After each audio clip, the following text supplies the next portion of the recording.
Some people chase music. For Kevin McLoughlin, it's always been part of his DNA. Life may have pulled him away early on, but it never let him go. Now, after years of raising a family, working the grind, and finding his way back, he's reclaiming the dream, one song at a time. This is the Kevin McLoughlin story. For some people, music isn't just what they do, it's who they are. For Kevin McLoughlin, that truth hit early. As a teenager, there was never any question. His life would be music. He applied to one college, one dream, music school, and he got in. I went off to music college and I started my musical journey. But it wasn't long. As a matter of fact, during my first semester, I found out I was going to be a father. And so my first child was on the way and I had to make a choice. When Kevin's first child arrived, his heart made the only choice it could. The stage lights dimmed and the spotlight shifted to family. It wasn't giving up. It was growing up. A B.B. King documentary helped Kevin see that even legends pay a price. And for him, fatherhood would be the greater reward. I just so happened to watch a documentary about B.B. King, who was a guitar player, not only well respected by me, but the entire world, groundbreaking, legacy, GOAT, blues guitar player. One of the most respected, emulated, and admired guitar players on the entire earth.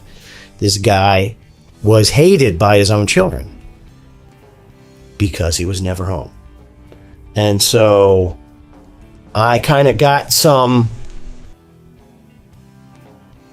ability to come to terms with what I was doing because my children were very important to me. And I decided that if I wanted to impress anybody, it was going to be my own family, not the rest of the world. So it allowed me to come to terms with that decision.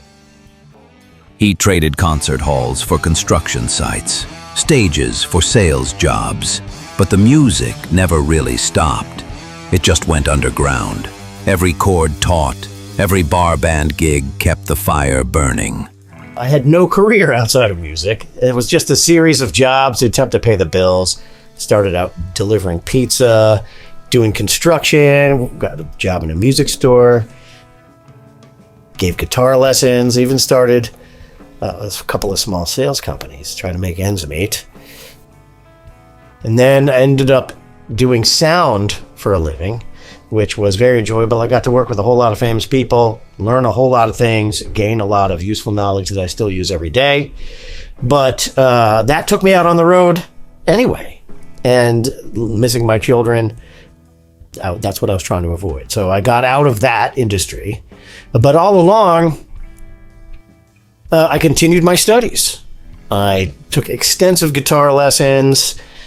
I always performed. I always played at home, did live shows, played in whatever local cover band would have me, and stayed a musician, but kept my musical career on the shelf in order to be a father. So people ask me this, and if I could go back and do it all again, I would do the same thing again. The only changes I would make are I would do it bigger, better, stronger, faster, because the things that I became a part of as a father were far more deep and meaningful and important, really, than the things that I would have gotten involved in as a musician. So I don't regret one bit of it. Those years built something deeper: discipline, perspective, and a reason for the notes. When his kids grew up, the call came back. It wasn't about chasing fame anymore. It was about finishing the story. The thrill of building bands, writing songs, and bringing them to life on stage. It all came flooding back. Once they were old enough, I started getting serious about forming my career as a musical artist. And, the thrill of forming a project, creating music to fit that concept and developing that through live performance, it's truly a rewarding experience. And I did that 3 times. And I noticed a thing happening. basically, after years of work, something in the band changed. Someone in the band had a change, whether it was priorities, whether it was personality problems, whether it was whatever, direction issues. I realized that, I'm not long enough for this world to go through this over and over again and gain no traction. So what I did was what I never wanted to do. And I did it backwards. Out of that struggle came the Kevin McLoughlin Band, a sound rooted in classic blues and rock, with a jam band soul. But behind every riff is a story, a real moment in time. The Kevin McLoughlin Band was born. The music, I call it classic blues rock with a jam band twist. It's definitely classic rock oriented and very blues oriented. It's got a jam band twist because not only do we improvise, but we also mess with the form of the song. We never play them the same way twice. And we may just throw in stuff that doesn't even belong there just to see what happens. And it's always a lot of fun. Every show is different. And these songs, they primarily describe a moment. That's my goal, is to accurately get people into the moment with me. A real moment in my life, describing things that I've been through, and to transport you to that place that's described in the song. So fun things, inspirational events, but also difficulties and hardships. I want to reach you. And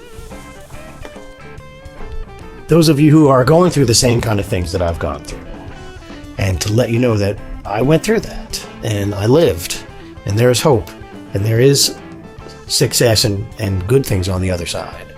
And also, from the opposite perspective, I've done a lot of stuff that's really fun, and I have a lot of friends who have passed away from less. And I'm really happy to be alive, and I'm here to show you there's an aftermath to that as well. So I want to bring you in with that and have that glue us together as a community. Turning a bar band into a touring act is no small feat, but Kevin knows that no artist makes the journey alone. The audience, you, are part of the music. To jump from the bar scene to a touring musical artist is not easy. So this is where you come in. You as the listener are just as important in this process as I am. Because if it wasn't for you, I would just be wailing alone in the dark for no other reason than just getting it out for my own sanity. But because you are a part of this, you get to make this a family event. The Kevin McLoughlin Band and its associated fans and people are a family. And I encourage you to come out and be a part of what we're doing. The way that you can be a part of this family is to come to the shows. Eye to eye, face to face, toe to toe. That's really what it's all about. And I am here to deliver these heartfelt messages in person. But in between shows, listen, engage with us on Facebook, on whatever social media that you're into. See what we've got going on. Check out the website, be a part of what we're doing virtually, so that as you come to shows, it will be that much more of a meaningful experience. After all the detours, the dream never died. It just grew stronger. Kevin McLoughlin has found his purpose again, and the story's only getting louder. So we're branching out all over the world. I'm currently planning a Southeast U.S. tour. We had a very successful UK tour earlier this year. I'm going to be branching out all over the United States, more of Europe, and hopefully Asia. And so if wherever you are, let me know, and we'll plan a show near you so that we can do this. So I want to thank all of you very much for being a part of this. And I am evidence that it's never too late to do what it is you were truly made for. And no matter how many times you get sidetracked, you still need to persevere and get back to what you were made for, which is what I'm doing. And I'll see you out there.